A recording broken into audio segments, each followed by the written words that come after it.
اللهم صل على سيدنا محمد يا رب صل وسلم دائما ابدا على حبيبي. غیر مسلموں کو ایک تو یہ پتہ ہی نہیں ہے کہ اصل معبود ہے کون. انسان کی فطرت ہے نا معبود بنانا اور پھر اس سے محبت کرنا. ہر ایک کو ایک رب چاہیے جس سے وہ محبت کرے, ایک خدا چاہیے جس سے وہ محبت کرے. تو اصلی خدا نہیں ملتا تو وہ جعلی خداؤں میں پڑ جاتے ہیں. محمد صلی اللہ علیہ وسلم کا انسانیت پہ جو سب سے بڑا احسان ہے, آپ صلی اللہ علیہ وسلم نے ہمیں اصلی رب کی پہچان کرائی. بلکہ اللہ نے خود پہچان کرائی اور اس کے لیے نمائندہ کس کو بنایا؟ محمد صلی اللہ علیہ وسلم. دوسری بات کیا ہے کہ جب اس سے محبت کرتے ہیں تو پھر محبت کا اظہار کیسے کرنا ہے, اس محبت کے تقاضے پر عمل کیسے کرنا ہے, یہ بھی ان کو معلوم نہیں ہے. تو ہمیں اللہ نے بتایا ہے کہ مجھ سے محبت کا اظہار کیسے کرنا ہے. تو یہ عبادات کا جتنا بھی باب ہے نا, نماز ہے, زکوٰۃ ہے, روزہ ہے, حج ہے, یہ سب کیا ہے؟ اللہ نے مخصوص طریقے متعین کر دیے کہ میری عبادت کرنا چاہو تو اس طریقے سے کرو گے, اخپل طریقے سے عبادت بولو بھائی نہیں چلے گی. تبھی ہم یہ کہتے ہیں کہ عبادت میں آپ اپنی طرف سے کانٹ چھانٹ نہیں کر سکتے. تو یہ تراویح بھی کیا ہے؟ یہ بھی عبادت ہے رمضان کی راتوں کی. دیکھو عجیب بات ہے,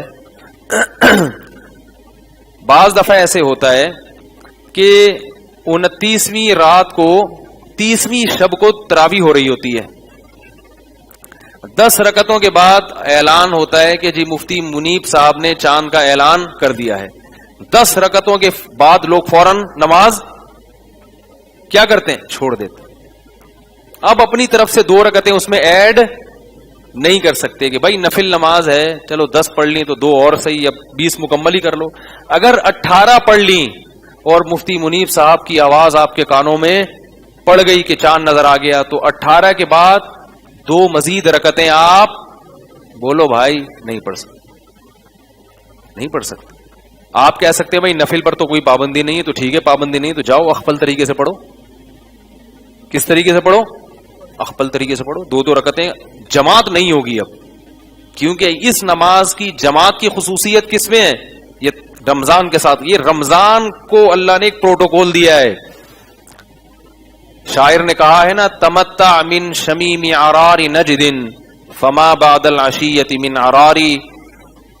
یہ جو عرار کی خوشبو ہے اس سے رات کے وقت خوشبو حاصل کر لو, دن کا اجالا ہوتے ہی یہ خوشبو غائب ہو جاتی ہے. رات کی رانی بھی ایسا ہی ہے, رات کو خوشبو دیتی ہے. اگر آپ نے انتظار کیا کہ یار ابھی تو میں سو رہا ہوں, صبح اٹھ کے خوشبو سونگوں گا میں, صبح کو رات کی رانی تو ہوگی مگر اس کی خوشبو نہیں ہوگی. سمجھ رہے ہو کہ نہیں سمجھ رہے؟ تو اللہ تعالی نے اس رات میں, اس رمضان کی راتوں میں خاص عبادت کیا رکھ دی؟ تراویح. پورا قرآن پڑھا جا رہا ہے, اللہ کے سامنے رکوع ہے, سجدہ ہے, اور رمضان میں جو کرنے کے کام ہیں رمضان کے علاوہ بھی کرنے ہیں لیکن رمضان میں زیادہ ہیں. اسلام میں جو زکوٰۃ کا نظام ہے نا, خوب اچھی طرح سمجھ لو. زکوٰۃ اس کی بنیاد یہ نہیں ہے کہ غریبوں کی حاجت پوری کی جائے, اصل میں یہ نہیں ہے. یہی وجہ ہے کہ زکوٰۃ مخلوق کا حق نہیں ہے بلکہ زکوٰۃ عبادت ہے, اور عبادت کس کی جاتی ہے؟ اللہ کی. اگر یہ مخلوق کا حق ہوتا نا تو مخلوق کو اجازت ہوتی ہے آپ سے چھیننے کی. دیکھو بھائی میں نے آپ سے 1 لاکھ روپے قرضہ لیا, اللہ نہ کرے 1 لاکھ روپے میں نے آپ سے کیا لیا؟ قرضہ. اب میرے ذمے ہے نا کہ میں آپ کو 1 لاکھ واپس کروں. کیا خیال ہے؟ میں نہیں واپس کرتا, آپ کا حق ہے نا کہ چھینے. بھائی حق ہے, آپ جیب سے نکالیں, گلے ملیں, جیب میں ہاتھ ڈالیں, نکال لیں, کسی بھی طرح سے لے سکتے ہیں آپ.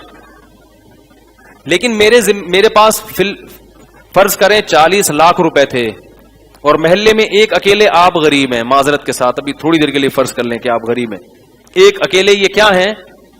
غریب. اب میرے ذمہ ہے کہ 1 لاکھ ان کو زکات دوں. 40 لاکھ پہ کتنی بنتی ہے؟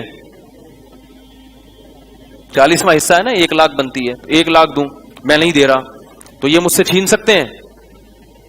نہیں چھین سکتے. نہ کوئی کیس کر سکتے ہیں, نہ چھین سکتے ہیں, نہ مجھے ملامت کر سکتے ہیں.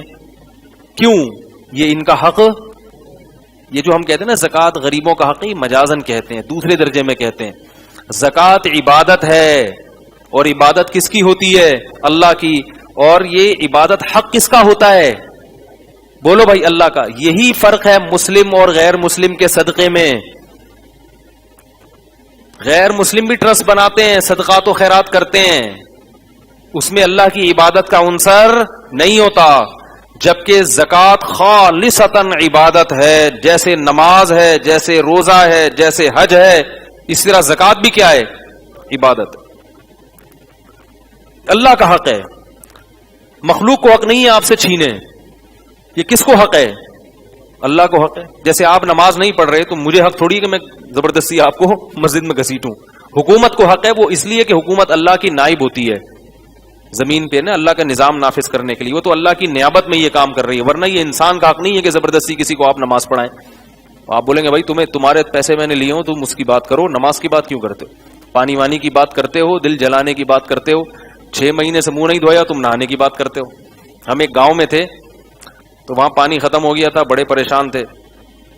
تو ہمارے ایک ساتھی نے کہا یار 1-2 ہفتے سے نہائے نہیں ہیں. تو ہم نے اس پہ یہ شعر کہا کہ پانی وانی, انہوں نے کہا پانی نہیں ہے نہانے کے لیے. ہم نے کہا پانی وانی کی بات کرتے ہو, دل جلانے کی بات کرتے ہو, 6 مہینے سے منہ نہیں دھویا, تم نہانے کی بات کرتے ہو. خیر, تھکے ہوئے ہوتے ہیں آپ لوگ تھوڑا تھوڑا, میں اس لیے تھوڑے سے چٹکلے سناتا رہتا ہوں. میں اپنے چٹکلے کبھی خود سنتا ہوں نا یوٹیوب پہ, بڑا مزہ آتا ہے. ابھی وہ ایک بھینس والا چٹکلا, میں کہیں جا رہا تھا, بھینس والا قصہ لگا دیا. وہ بھینس کے منہ میں پائپ ڈالا, تو بھینس نے پہلے پھونک مار دی. تو وہ مجھے اتنی ہنسی آئی, اور نیچے کسی نے کمنٹس لکھے ہوئے تھے کہ میں 15 منٹ تک ہنستا رہا ہوں. تو اچھا ہے, لوگ بےچارے رو رہے ہیں, تھوڑا سا خوش ہو جائیں تو اچھا ہے نا. اور اس بھینس والے واقعے میں نے سبق بتایا تھا, خالی لطیفے برائے لطیفے نہیں, اس میں سبق ہوتا ہے. خیر, تو اللہ تعالی نے زکات کو بھی کیا رکھا ہے؟ اللہ سے محبت کا اظہار. فقہا, تبھی اس لیے کہتا ہوں علم مدرسوں میں حاصل کیا کرو, تمیز سے جو ہے نا, باقاعدہ پراپر طریقے سے. جب عالم بننے کا شوق ہو تو کہاں داخلہ لو؟ پورا جو صدیوں سے ایک سلیبس چلا آ رہا ہے, جو بنیادی ہے, جس کے جو ایک محنت کے بعد تیار کیا گیا ہے, اور وہ صدیوں سے چلا آ رہا ہے. اس سے آپ کا سلسلہ محمد صلی اللہ علیہ وسلم سے جا کے منسلک ہو جائے گا. تو فقہا کہتے ہیں کہ زکات جو ہم دیتے ہیں یہ اللہ کو خوش کرنے کے لیے, اللہ کی عبادت میں, اللہ کی محبت میں. لیکن اللہ تک پیسے پہنچانا ممکن ہے نہیں. یہ گفٹ اللہ کو دیا جاتا ہے, یہ اللہ کو ہدیہ دیا جاتا ہے. اب اللہ تو غنی ہے, تو اللہ نے اپنا وکیل اور نائب بنا دیا غریبوں کو. جیسے آپ فرض کریں مجھے کچھ ہدیہ دینا چاہتے ہیں, مثال تو اچھی دینا آدمی, خوشبو اور جوڑے کے علاوہ. ایک مولوی صاحب مجھے ملے, کہنے لگے کہ یار پوری خوشبوؤں کے تھیلے جمع ہو گئے میرے پاس, علماء کو خوشبو اور جوڑے ہدیہ نہ دیا کرو. یہ سب مولوی بیزار ہیں اس سے, سب کی یہ شکایت ہے. یار جو آتا ہے خوشبو اٹھا کے, خوشبو ایسی چیز ہے جو اپنی پسند کی انسان استعمال کرتا ہے. وہ بوروں کے بورے بھرے ہوتے ہیں, اتنی مہنگی مہنگی خوشبوئیں, وہ استعمال اس میں سے بعض دفعہ کوئی بھی نہیں ہوتی. اس طرح جوڑے, ایک چھوٹا سا لطیفہ, میں فیصلہ آباد گیا تو ایک عالم تھے, دعوت تھی, بڑی پرتکلف دعوت. تو عالم واقعہ سنانے لگے کہ کسی مجلس میں بیٹھا تھا, تو جب اس طرح کھانا رکھا تھا نا, تو کسی شخص نے کہا کہ اللہ نے علماء پر رزق کا دروازہ کھول دیا ہے, دیکھو کیا کیا مرغے شرغے علماء کھاتے ہیں. تو وہ عالم بیچارے جل کے کہنے لگے اللہ نے رزق کا دروازہ تو کھولا ہے, کیش کا دروازہ نہیں کھولا. تنخواہیں بیچاروں کی کیا ہوتی ہیں؟ کم ہوتی ہیں. یہ مرغے لے جا کے گھر تھوڑی کھلائیں گے وہ. مجھے اتنی ہنسی آئی ان کی بات پہ. وہ سن رہے ہوں گے, مولانا طارق جمیل صاحب کے خاص اسسٹنٹ ہیں وہ, ٹھیک ہے نا, جن کا یہ لطیفہ ہے. وہ کہنے لگے بڑی حسرت سے اللہ نے مولویوں پہ رزق کا دروازہ تو کھولا ہے, کیش کا دروازہ نہیں کھولا. تنخواہیں اتنی تھوڑی تھوڑی, بیچارے دیکھ لو مؤذنوں کی قاریوں کے حالات کیا ہوتے ہیں. تو اب میں مثال دے رہا تھا کہ فرض کرو آپ نے مجھے کچھ ہدیہ دینا ہے, میں گھر پہ نہیں ہوں, تو میں کہتا ہوں نا یار فلاں کو پکڑا دو, یا میں نے آپ کو دینا ہے, چلو گھبرائیں نہیں, میں نے آپ کو کوئی چیز گفٹ دینی ہے, آپ گھر پہ نہیں ہیں, تو آپ کسی کو اپنا وکیل بنا دیں گے, یار محلے میں وہ دکان والا ہے یا وہ پکوڑے والا ہے یا ادھر کونے پہ گولے گنڈے والا بیٹھا ہوگا, وہ میرا بڑا جاننے والا ہے, اس کو پکڑا دینا, میں اس سے وصول کر لوں گا, کہتے ہیں نا. تو آپ نے اس کو کیا بنا دیا, اپنا نائب اور اپنا وکیل بنا دیا. تو اللہ تعالی نے بھی کہا کہ مجھے دو پیسے, مجھ سے محبت میں روکڑا خرچ کرو, روکڑا, جب تک پیسے خرچ نہیں کرو گے میں تمہاری محبت کا یقین نہیں کروں گا. والذین آمنوا اشد حبا للہ, معبود سے محبت ٹوٹ کے کرنی ہے. ہر چیز سے محبت, ہر چیز سے زیادہ محبت کس سے ہونی چاہیے, اللہ سے, محبوب سے. رسول اللہ صلی اللہ علیہ وسلم نے ارشاد فرمایا, لو کنت متخذا خلیلا لاتخذت ابا بکر خلیلا, اگر میں کسی کو خلیل بناتا تو ابو بکر کو بناتا, لیکن میرا خلیل صرف ایک ہے, وہ کون ہے, اللہ. خلیل کہتے ہیں حبیب سے اوپر کی چیز. حضرت ابو بکر محمد صلی اللہ علیہ وسلم کے حبیب تھے, محبوب تھے. خلیل کون تھا, اللہ. اسی لیے ہم کہتے ہیں کہ ابراہیم علیہ السلام کا جو مقام ہے نا, وہ نبی کے محمد صلی اللہ علیہ وسلم کے بعد سب سے زیادہ ہے. کیوں, اللہ نے کیا کہا, واتخذ اللہ ابراہیم خلیلا, اللہ نے ابراہیم کو کیا بنا لیا, خلیل بنایا اپنا. تو خلت یا خلیل یہ بہت ایسی دوستی کہ انسان اس کے لیے سب کچھ قربان کرنے کے لیے تیار ہو جائے. یہ خلیل کون ہے ہمارا, صرف اللہ ہے. باقی حبیب ہیں, محبوب ہیں, دوست ہیں, یار ہیں, ماموں ہیں, میں نے کل بتایا تھا آپ کو, ٹھیک ہے نا. تو اب اللہ تعالی چاہتے ہیں, کل جو ہم پڑھیں گے نا, لن تنالوا البر حتى تنفقوا مما تحبون, اس میں بھی ہے کہ تم نیکی کی حقیقت کو اس وقت تک نہیں پہنچ سکتے جب تک اپنی محبوب چیز اللہ کی راہ میں صدقہ نہ کرو. ہمارے صدقے کیسے ہوتے ہیں, وہ وائپر صاف کر رہا ہوتا ہے نا, شیشے کو 5 روپے پکڑا دیے, اس گاڑی کا شیشہ نہیں صاف کر رہا ہوتا, یا کہیں ایسے موچی گزرا تو 5 روپے اس کو دے دیے, یہ ہوتا ہے ہمارا. لیکن جب دعوت کرتے ہیں کتنا پیسہ اڑاتے ہیں نا رشتہ داروں پہ, کیوں, یہ ثابت کرنے کے لیے کہ ہم غریب. کیا خیال ہے, آج کوئی مجھ سے ملنے آیا عصر کے بعد کہ میرا نکاح ہونے والا ہے, شادی ہونے والی ہے, لڑکی والے کہہ رہے ہیں کہ ولیمہ خاندانی طریقے سے ہال میں کرنا پڑے گا. وہ چاہ رہا تھا سادگی میں, میرے بیان سنے اس نے, تو سادگی میں کیا کرے, ہلکا پھلکا کر لے. تو میں نے اسے کہا کہ بھائی اللہ نے اگر پیسہ دیا ہے تو اچھے طریقے سے ولیمہ کر لو.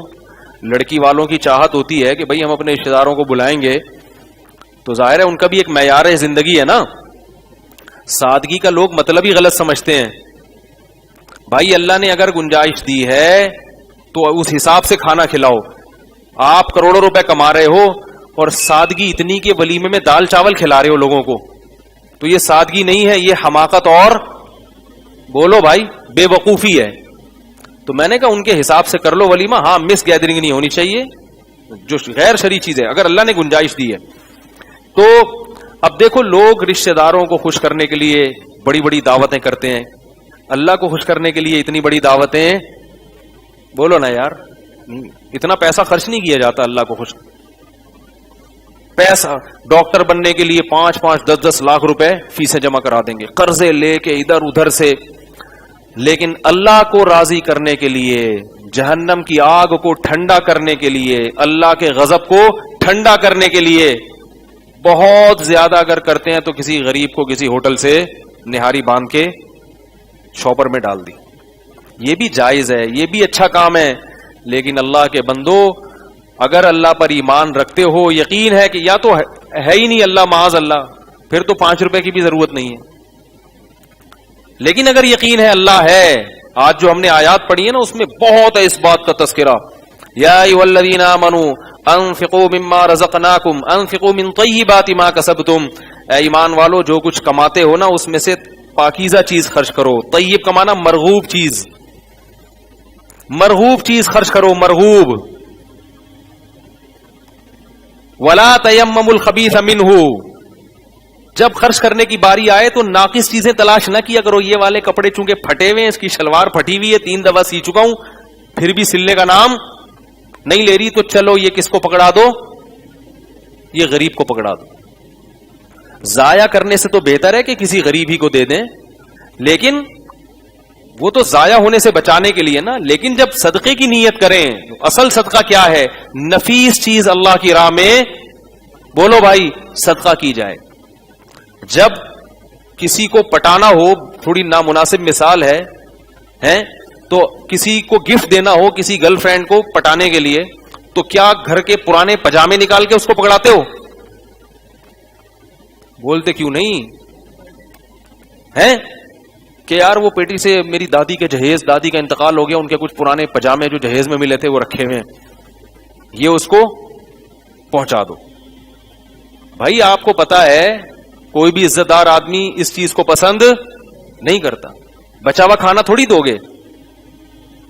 آپ کے گھر کوئی مہمان آیا, کوفتوں کا سالن رکھ دیا آپ نے, وہ بڑا خوش ہو رہا ہے یار بڑا زبردست. آپ کہہ رہے ہیں ہاں وہ اصل میں 3 دن سے بچا ہوا تھا, کوئی کھا نہیں رہا تھا, تو ہم نے تھوڑا گرم کر کے آپ کے سامنے رکھ دیا. کتنا ہی مزیدار کھانا اسی وقت ہاتھ کھینچ لے گا, بولے گا یار. تو اللہ کہتے ہیں وَلَا تَيَمَّمُوا الْخَبِيثَ مِنْهُ, گھٹیا چیز کا ارادہ, دیکھو ارادہ مت کرو. کیا مطلب؟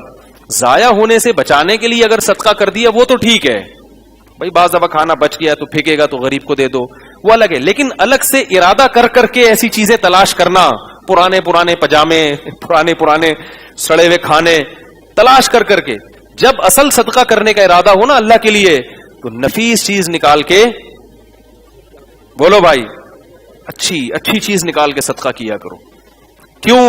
وَاعْلَمُوا أَنَّ اللَّهَ غَنِيٌّ حَمِيدٌ, وہی بات جو میں عرض کر رہا تھا, یقین کر لو اللہ غنی ہے, مالدار ہے, اسے تمہارے تھکے ہوئے مال کی ضرورت نہیں ہے. حمید قابل تعریف ہے. جیسے پرانے کوفتے کا سالن کسی کو کھلاؤ گے تو وہ کہے گا میں قابل تعریف ہوں, قوم میں عزت دار آدمی ہوں, گھٹیا آدمی نہیں ہوں. ایسے ہی اللہ کہہ رہے ہیں کہ مجھے جب کوئی چیز دیا کرو تو یہ سوچ لیا کرو میرے پاس دولت کی کمی بولو بھائی نہیں ہے. ہم حالانکہ اللہ کو نہیں دے رہے, ہم کس کو دے رہے ہیں؟ غریب کو. لیکن اللہ کہہ رہے غریب کو نہیں دے رہے, بلکہ تم کس کو دے رہے ہو؟ مجھے دے رہے ہو, یہ تو میرا وکیل ہے, نمائندہ ہے. تو صدقہ کس کو دیا جاتا ہے؟ اللہ کو. زکوٰۃ کس کو دی جاتی ہے؟ اللہ کو. تبھی غریب کو آپ سے مانگنے کا حق, زبردستی مانگنے کا حق نہیں ہے اس کو, اللہ کو حق ہے زبردستی مانگنے کا. تو اب ہم اپنے گریبان میں جھانک کے دیکھیں ہم اس طرح کے صدقات کتنے کرتے ہیں. اپنے جو بھائی بہنوں کو کبھی ہدیہ دیا کریں نا, اچھی چیزیں بھی ہدیہ دے دیا کریں. خواتین پر بھی لازم ہے کہ وہ صدقہ کریں. امہات المومنین اس قدر صدقات کیا کرتی تھیں. آج ہم میں سے ہر شخص مال جمع کرنے میں لگا ہوا ہے. آج جو ہم نے آیتیں پڑھی ہیں نا سورہ بقرہ, اس میں 3 رکوع مسلسل صدقات و خیرات کی ترغیب پر ہیں. مسلسل بار بار جو لوگ اللہ کی راہ میں خرچ کرتے ہیں ان کی مثال ایسے ہے کمثل حبۃ انبتت 7 سنابل, گندم کا ایک دانہ جس سے 7 دانے پیدا ہو جائیں اور پھر اس دانے سے مزید دانے. جب آپ خرچ کرتے ہیں اس کی خیریں پھیلتی ہیں, وہ تمام ثواب کس کے کھاتے میں جاتا ہے؟ اکیلے آپ کے کھاتے میں جاتا ہے. اللہ فرماتے ہیں جو اللہ ایک گندم سے ہزاروں گندم پیدا کر کے دکھاتا ہے تمہیں آنکھوں سے, وہ تمہارے 1 روپیے سے ہزاروں روپے پیدا کر کے کیوں نہیں دکھا سکتا؟ ایسے بڑھائے گا اس کا ثواب. خواتین کی بھی ذمہ داری ہے. رسول اللہ صلی اللہ علیہ وسلم خواتین میں باقاعدہ صدقات و خیرات کی ترغیب پر بیان کیا کرتے تھے. جہنم سے بچنے کی ضرورت جتنی مرد کو ہے اتنی ہی عورت کو ہے, اور صدقہ اللہ کے غضب کو ٹھنڈا کرتا ہے. آپ سے کوئی گناہ ہو گیا, کوئی کوتاہی ہو گئی, اللہ کو غضب آیا ہے, توبہ استغفار بھی کرو خوب گڑ گڑا کے, اور کسی کی حاجت پوری کر دو. کیونکہ جب اللہ اس کو خوش دیکھیں گے تو اللہ جو آپ پر غصے ہوئے تھے وہ غصہ اللہ کا بولو بھائی ٹھنڈا ہو جائے. حضرت عمر رضی اللہ تعالیٰ عنہ پریشان تھے نا, ایک گھر سے آواز آئی غریب بچوں کی. حضرت عمر نے جا کے ان کو کھانا کھلایا. لوگوں نے کہا کہ آپ امیر المومنین ہیں, آرام کریں, ہم پہنچا دیں گے. فرمائے نہیں. تو جب وہ غریب عورت نے کھانا پکایا, بچوں کو کھلایا, تو حضرت عمر وہاں کھڑے ہو کر یہ منظر اپنی آنکھوں سے دیکھتے رہے. کیوں؟ فرمائے جیسے میں نے ان کو پریشان دیکھ کے پریشان ہوا نا, اب میں ان کو کھاتا دیکھ کے خوش ہونا چاہتا ہوں. جب تک یہ کھا رہے میں کھڑا رہوں گا. تو جو کسی کا خیر خواہ ہوتا ہے نا, وہ اسے خوش دیکھ کے خوش ہوتا ہے. تو اللہ اپنی مخلوق سے محبت کرتے ہیں. تو جب کسی مخلوق پہ کوئی حال آتا ہے اور دوسرا اس کی مدد کرتا ہے اور وہ غریب یا مسکین, وہ حاجت مند خوش ہوتا ہے, تو اللہ بھی کیا ہوتے ہیں؟ خوش ہوتے ہیں. تو اللہ کا غضب کیا ہوتا ہے پھر؟ ٹھنڈا ہوتا ہے. تو یہ غضب ٹھنڈا کرنے کی ضرورت جیسے مردوں کو ہے, اسی طرح سے عورتوں کو بھی ہے. خواتین کہتی ہیں کہ ہمارے پاس تو پیسے ہی نہیں ہوتے, تو ہم کہاں سے صدقہ کریں؟ اللہ کے نبی نے فرمایا کہ اتقوا النار ولو بشق تمرۃ, آدھی کھجور صدقہ کر دیا کرو, اس سے بھی اپنے آپ کو جہنم کی آگ سے بچا سکتے ہو. بھئی اگر ایک کھجور ہے نا, آدھی صدقہ کر دو. آج اللہ نے سب کو پیسہ دیا ہے, شوہر کی سے جو جیب خرچی ملتی ہے اس میں سے کچھ حصہ اللہ کی راہ میں. اچھا آج کل صدقات و خیرات ہوتے کیوں ہیں؟ وہ بھی جو ٹھیک ہے, بلائیں ٹالنے کے لیے بھی صحیح ہے, بچوں کے صدقے اور فلانے کے صدقے اور فلانے کے نکالے جا رہے ہیں, وہ بھی ٹھیک ہے. لیکن سب سے بڑی مصیبت کیا ہے جو ہمارے سر پہ کھڑی ہے؟ وہ ہے جہنم کی آگ, ہمارے گناہوں کا عذاب. اس بلا کو ٹالنے کے لیے صدقہ کرنا چاہیے. صدقات سے بلائیں ٹلتی ہیں نا, تو لوگ بچوں کے لیے صدقہ کرتے ہیں کہ اس پہ کوئی بلا آنے والی ہے تو ٹل جائے. ٹھیک ہے نا, یہ بچ گیا, ٹرک کے نیچے آیا تھا, نیچے سے اسٹیکر بن, ٹرک کے نیچے کوئی آ جائے تو اسٹیکر بن جاتا ہے نا, آپ کو پتا ہے کراچی کے ٹرک ایسے. تو یہ بچ گیا تو صدقہ کرتے ہیں, اچھی بات ہے, شکر میں. لیکن اصل صدقہ کیا ہے؟ بولو بھائی. اللہ کے غضب کو ٹھنڈا کرنا. اس کی فکر نہیں کرتے. صدقہ کر کے نہ دیکھ رہے ہوتے ہیں برکت ہو رہی ہے کہ نہیں ہو رہی, پیسے آ رہے ہیں کہ نہیں آ رہے. بھائی اللہ کے غضب کو ٹھنڈا کرنے کے لیے صدقہ کیا کرو. صحابہ اس لیے کیا کرتے تھے. تو میں یہ عرض کر رہا تھا کہ دیکھو, اللہ کو خوش کرنے کے لیے, اللہ سے محبت کرنے کے لیے عبادات کرنا, بولو بھائی, ضروری. تو اللہ نے ہمیں بتایا کہ تم نے نماز پڑھنی ہے اس طریقے سے, تم نے مجھے خوش کرنے کے لیے کیا کرنا ہے. تبھی آت المال علی حبہ, غیر مسلم جو انسانیت کی مدد کرتا ہے, اللہ نے صاف بتا دیا یہ انسانیت کی اس مدد کا ان کو دنیا میں اجر ملے گا, آخرت میں کوئی اجر نہیں ملے گا, کیونکہ انہوں نے یہ اللہ کے لیے نہیں کیا. اللہ کے لیے نہیں کیا انہوں نے. اللہ کے ہاں اس چیز کی قدر ہے جو کس کے لیے ہو؟ اللہ کے لیے ہو, اس چیز کی قدر ہے. اللہ کہے گا میں پہلے ہوں, میرے لیے کیا تو میں اجر دوں گا, میرے لیے نہیں کیا تو جس کے لیے کیا اس سے جا کے لے لو اجر. تو جلدی جلدی پھر وہی بات ریپیٹ ہو رہی ہے. تو غیر مسلم کو یہ بھی نہیں پتا بیچارے کو کہ معبود کو خوش کیسے کرنا ہے. ہمیں ایک ایک چیز میں رہنمائی ہے, کس بات سے اللہ خوش ہوتا ہے اور کس بات سے اللہ ناراض ہوتا ہے, کس بات سے بہت زیادہ خوش ہوتا ہے, کس بات سے تھوڑا خوش ہوتا ہے. اللہ توبہ سے بھی خوش ہوتے ہیں. اگر آپ سے گناہ ہو گیا نا, تو جیسے اللہ گناہ سے ناراض ہوتے ہیں, جب گناہ سے توبہ کرو گے تو اسی حساب سے اللہ خوش بھی ہوتے ہیں. تو زکوٰۃ کا نظام اللہ نے دیا, حج کا نظام دیا, وہاں جا کے اللہ کے گھر کے گرد طواف کرنا ہے, چکر لگانے ہیں اللہ کے. ایک بات خوب اچھی طرح سمجھ لو کہ ہمیں اللہ نے جو کہہ دیا ہم اسی کے مکلف ہیں کہ اس طریقے سے وہ کرتے چلے جائیں, چاہے ہمارا دل لگے یا نہ لگے. مسئلہ ہمارے ساتھ یہ ہے کہ جب تک نماز میں مزہ آ رہا ہے تو پڑھ رہے ہیں, جب بوریت شروع ہو گئی تو نماز گول. حالانکہ عبادت کا اصل وقت ہی اس وقت شروع ہوتا ہے جب آپ کا دل نہ لگے. اپنے آپ کو نا عبادت کا عادی بنائیں کہ بھئی یہ کام تو کرنا ہی کرنا ہے, دل لگے یا نہ لگے.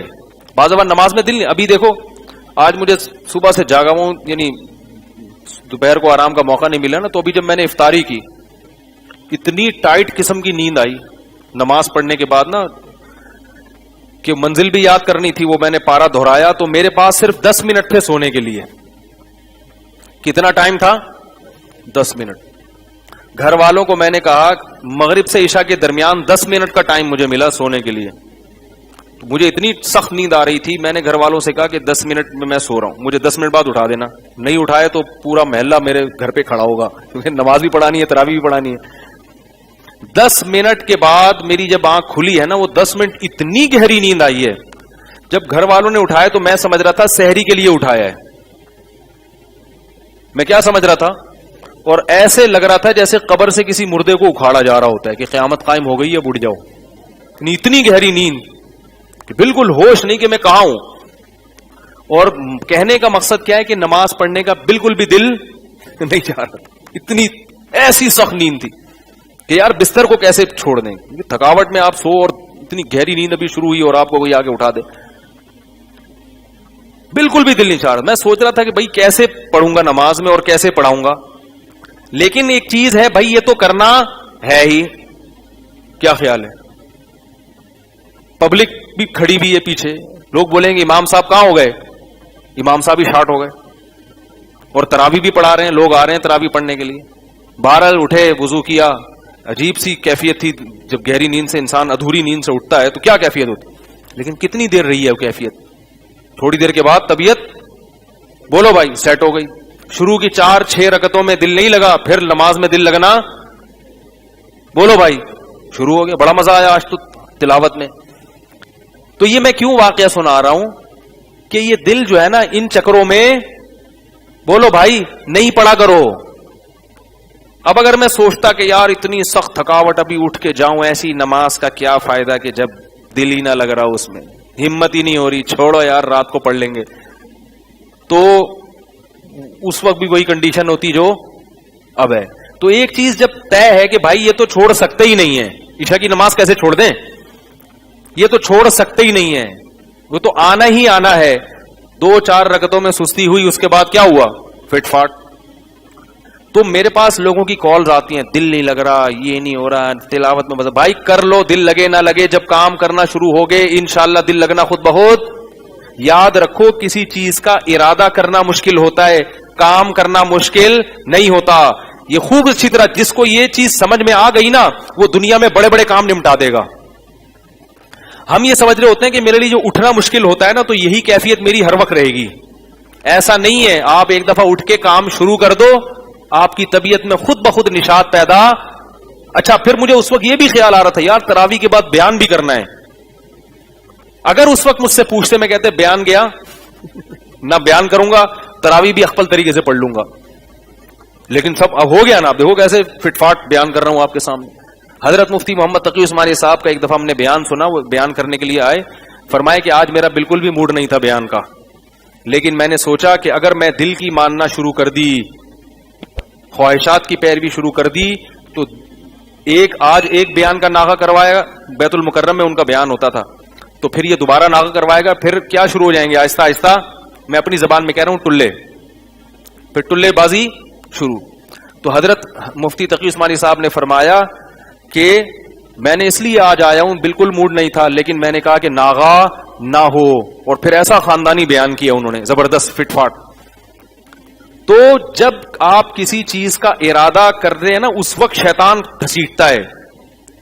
جب آپ نے شیطان کو شکست دے دی کہ ایسی کی تیسی میں تو کر کے چھوڑوں گا, بس اسی وقت سے آپ کی طبیعت میں کیا پیدا ہو جائے گا, بولو بھائی نشاط. نشاط کا مطلب انگلش میں کیا کہتے ہیں اس کو بھائی, یعنی فٹ فاٹ ہو جائیں گے, ماموں بن جائیں گے, ماموں. تو ایسا نشاط پیدا ہو جائے گا. تو جتنے بھی کامیاب لوگ دنیا میں گزرے ہیں وہ یہ گر جانتے ہیں کہ کسی کام کا ارادہ کرنا. دیکھو نماز کا جب وقت ہوتا ہے تو بسا اوقات ایسا ہوتا ہے دل نہیں چاہ رہا ہوتا, لیکن ایک دفعہ جب گھر سے نکل گئے پھر آدمی بھول جاتے ہیں, پھر فٹ فاٹ آٹومیٹک خود بخود چل رہا ہوتا ہے, خود بخود وضو خانے میں جا کے بیٹھتا ہے, خود بخود نماز میں آگے کھڑا ہو جاتا ہے, پھر سنتیں پڑھتا ہے, وتر پڑھتا ہے, گھر جا کے اس کو خیال آتا ہے کہ یار میرا تو دل ہی نہیں چاہ رہا تھا. ٹھیک ہے نا. رمضان کا بھی ایسا ہی ہے, صبح سحری میں اٹھنے میں دل نہیں چاہتا اگر رات کو دیر سے سوئیں, اٹھتے ہیں پھر بھی تھوڑی دیر کی سستی ہوتی ہے, اس کے بعد بالکل فٹ ہو جاتے ہیں. تو یہ اپنی زندگی کا اصول بنا لیں کہ جو عبادت ہے وہ بہرحال ہر صورت میں بولو بھائی کرنی ہی کرنی ہے, دل لگے یا نہ لگے, پابندی کرنی ہے. اور رسول اللہ صلی اللہ علیہ وسلم کو حدیث میں آتا ہے کہ احب الاعمال ما داوم علیہا صاحبها وان قل, اللہ کے نبی کو وہ عمل محبوب تھا جو تھوڑا ہو مگر پابندی سے ہو. پابندی کے ساتھ. تو جلدی سے بات کو سمیٹ کے ختم کرتا ہوں کہ دیکھو اللہ تعالیٰ کا ہم پر بہت بڑا احسان ہے. آج میں آیتیں پڑھ رہا تھا نا, اس میں اللہ تعالیٰ نے عورتوں کے حقوق سے متعلق کچھ قوانین بیان کیے. پہلے میں وہ خواتین کے صدقے کی بات مکمل کروں. خواتین کو چاہیے, بھائی جانا ہے کیا آج؟ انہوں نے تو مجھے کل کا بولا تھا. کمال ہے یار. اچھا بیٹھیں ذرا. تو خواتین کو جو صدقہ اور خیرات ہے, وہ خواتین کو ایک بات کا بہت اہتمام کرنا چاہیے کہ جتنی اللہ نے آمدن دی ہے اس میں سے کیا کریں؟ صدقہ. اور اپنے رشتہ داروں کو کبھی کبھار اچھی اچھی چیزیں گفٹ کر دیا کریں. ٹائٹ قسم کا جوڑا جو عید پہ شوہر کی طرف سے ملا, وہ اپنی نند کو نا, نند کسے کہتے ہیں؟ شوہر کی بیوی بہن کو نا. وہ نند کو کیا کر دیا؟ بولو بھائی, کس کے لیے؟ اللہ کے لیے, کہ سسرال سے رشتہ کیا ہو جائے, رشتہ داری جوڑنا بھی تو ہے نا. اور جو ٹائٹ والی ساڑی آئی تھی جہیز میں, وہ ساس کو دے دی. تو ہمارے معاشرے میں ہدیوں کا رواج کیا ہو رہا ہے؟ موقع پہ لین دین ہوتا ہے شو بازی کے لیے, موقع پہ نہ دیا کریں. جیسے میں نے بتایا نا, ہم کسی کو لفافہ نہیں دیتے, لفافے نہ دیں, موقع پہ ایک ڈھیلا نہ دیں, اور بالکل ان ایکسپیکٹڈ جسے کہتے ہیں نا, غیر متوقع, وہ والا ہدیہ دے دیا کریں. اس ہدیے سے کیا ہوتی ہے؟ اور ہدیے کا اصول یہ ہے کہ جب دیا جائے چھپا کے دیا جائے. آپ نے نند کو پوری دنیا کے سامنے دے دیا, اب نند بولے گی شو مار رہی ہے. نند کیا بولے گی؟ شو مار رہی ہے, سب کو دکھانے کے لیے مجھے دے رہی ہے. اور نند اپنی انسلٹ محسوس کرے گی. وہ بے عزتی محسوس نہیں کرتی کبھی بھی, وہ ہمیشہ کیا محسوس کرتی ہے؟ انسلٹ. کیونکہ اس کو بے عزتی محسوس کرنے میں انسلٹ محسوس ہوتی ہے. ٹھیک ہے نا.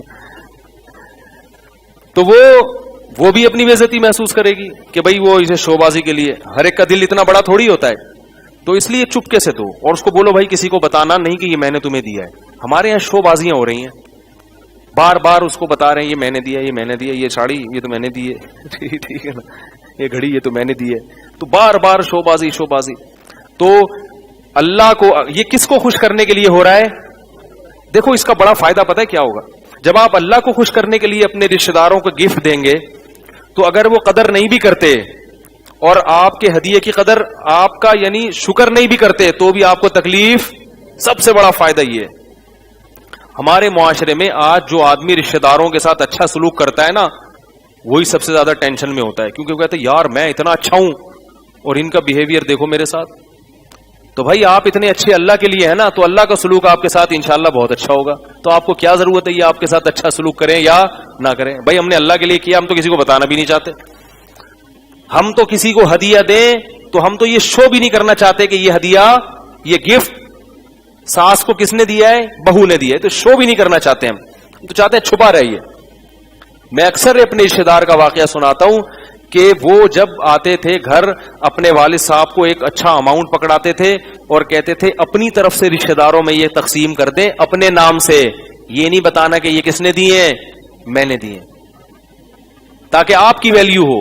باپ کو عزت دے رہے ہیں نا کہ ابا آپ ابا ہیں, پتا چلے ابا کون ہے؟ آپ ہیں. اگر میں خرچ کروں گا گھر میں, لوگ مجھے ابا سمجھنا شروع کر دیں گے. تو باپ کا پتہ چلنا چاہیے کہ گھر میں باپ کون ہے. آج کل یہی بڑا مسئلہ ہے, بیٹا تھوڑا سا پیسے والا آتا ہے تو ابا کو آنکھیں دکھانا شروع کر دیتا ہے. بھائی آپ کے پاس پیسہ ہے, آپ گھر میں اپنے بہن بھائیوں پہ خرچ کرتے ہیں تو ٹھیک ہے ڈائریکٹ بھی دیں, لیکن بہت سی رقم باپ کے ذریعے تقسیم کروائیں.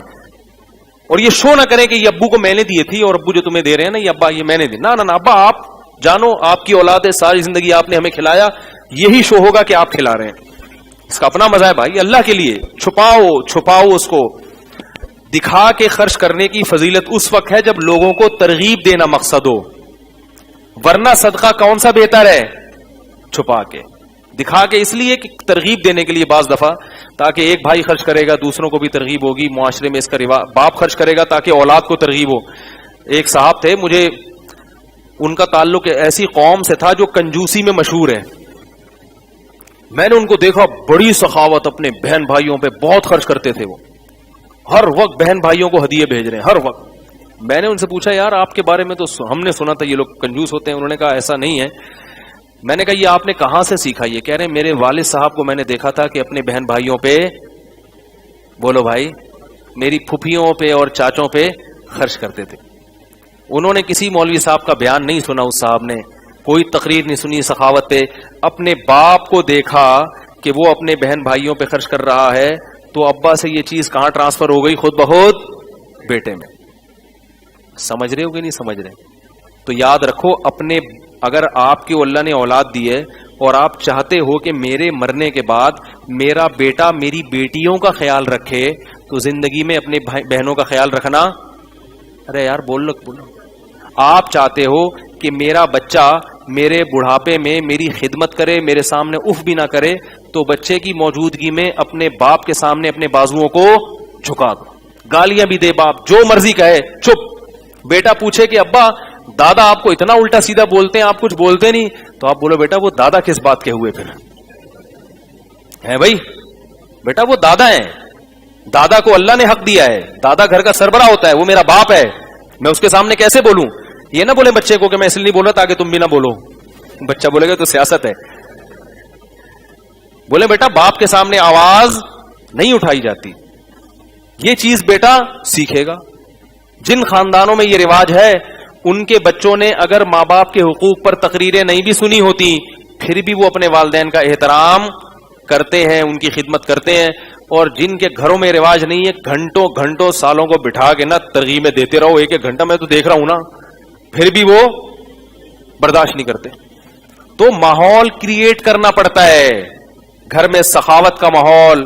تبھی نبی نے کیا فرمایا, گھروں کو قبرستان مت بناؤ, کچھ نمازیں گھر میں بھی پڑھا کرو, تاکہ گھر کے بچے بھی دیکھیں, گھر کی خواتین بھی دیکھیں کہ بھئی تلاوت کر رہے ہیں ہمارے میاں.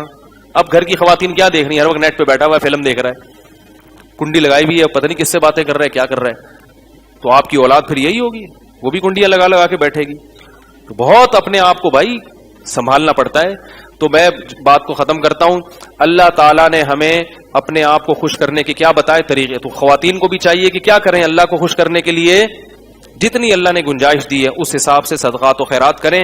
اور کچھ بھی نہیں کر سکتی تو اپنے میاں کو ترغیب دے دیں کہ بھئی آپ اپنی آمدن میں سے کچھ اللہ کے لیے بھی خرچ کیا کریں, اللہ کی قسم بہت ثواب ملے گا. بڑے بڑے کنجوس میاں دنیا میں پائے جاتے ہیں, اللہ معاف فرمائے. ہمارے پاس ہر طرح کے لوگ آتے ہیں, ایسے ایسے خاندانی کنجوس رکھے ہوئے ہیں نا, ان کو دیکھ کے خیال ہوتا ہے یا اللہ ہم بھی کوئی سخی نہیں ہے, لیکن پہلے یہ جہنم میں جائیں گے, ان لوگوں سے جہنم بھر جائے گی. ہم ٹھیک ہے, ہم بھی کوئی سخی نہیں ہے, لیکن یا اللہ ایسے ایسے لوگ ہیں بہنوں کی وراثتیں کھائی ہوئی ہیں, بیویوں کا مہر کھائے ہوئے ہیں, گھر میں پڑے ہوئے ہیں, بیویوں سے جاب کرا رہے ہیں, بیویاں جاب کر کر کے کما کے میاں کو بھی کھلا رہی ہیں, سسرال کو بھی. جب میں ایسی خواتین کے فون آتا نا, میں کہتا ہوں اللہ اب مجھے تھوڑا وہم ہونے لگا ہے کہ ہم بھی کہاں جائیں گے, جنت میں. ہم بھی گناہگار ہیں, نالائق ہیں, مگر اللہ کا بڑا فضل ہے اتنے نالائق نہیں ہیں. تو ایسے ایسے خاندانی لوگ دنیا میں پڑے ہوئے ہیں. میں نے یہ خاندانی کا لفظ مولانا تاج مل صاحب سے کہا, میں نے کہا حضرت آپ کا درس بڑا خاندانی ہوا, مجھے کیا ہوتا ہے یہ خاندانی, وہ اس ٹرم سے واقف نہیں ہے نا. پھر ہم نے ان کو بڑی ڈیٹیل میں سمجھایا کہ یہ خاندانی, اصل میں یہ خاندانی لفظ میں نے پتہ کہاں سے سیکھا ہے. ایک آدمی مجھے والد صاحب کی وراثت میں جو پیسے ملے تھے نا, میں نے کاروبار میں لگا دیے. تبھی تو میں اب لوگوں کو کہتا ہوں کسی کو پیسے نہ پکڑاؤ. تو وہ ایک بندہ تھا, داڑھی اس کی چھوٹی چھوٹی داڑھی, اور وہ میرے پاس آیا, کچھ پیسے میرے لوگ کھا گئے تھے. تو وہ بندہ آیا میرے پاس اور کہنے لگا کہ مجھے پیسے دو. میں نے کہا یار میں نے تو جس کو بھی پیسہ دیا وہ کھا گیا. کہہ رہا دیکھو جب بھی کسی کو پیسہ دو نا, تو یہ دیکھ لینا وہ بندہ خاندانی ہونا چاہیے. ایسے چالاک لوگ ہیں دنیا میں. وہ بندہ کیسا ہونا چاہیے, خاندانی. میں سید ہوں اور جو مرضی ہے, خاندان اچھا ہے میرا. ایسی چکنی چپڑی باتیں کی ہے نا اس نے. ہمارے پاس جتنے پیسے تھے ہم نے اس خاندانی آدمی کو دے دی. وہ خاندانی ایسا شاٹ ہوا کہ اس کے خاندان کا ایک فرد بھی پکڑائی میں نہیں آ رہا ہے. سمجھ رہے؟ اس لیے میں لوگوں سے کہتا ہوں بھائی جو پیسہ آپ کی جیب میں ہے وہ آپ کا ہے. جو کسی کو آپ نے کاروبار کے لیے پکڑا دیا, ابھی کل میرے پاس ایک صاحب آئے کہ میں نے اپنے پیسے کسی کو پتہ نہیں 1 کروڑ روپے دیے, وہ دے نہیں رہا. میں نے کہا اگر وہ دے دے تو دنیا کا سب سے بڑا بیوقوف ہے وہ. میں نے کہا آپ نے 1 کروڑ دے دیے.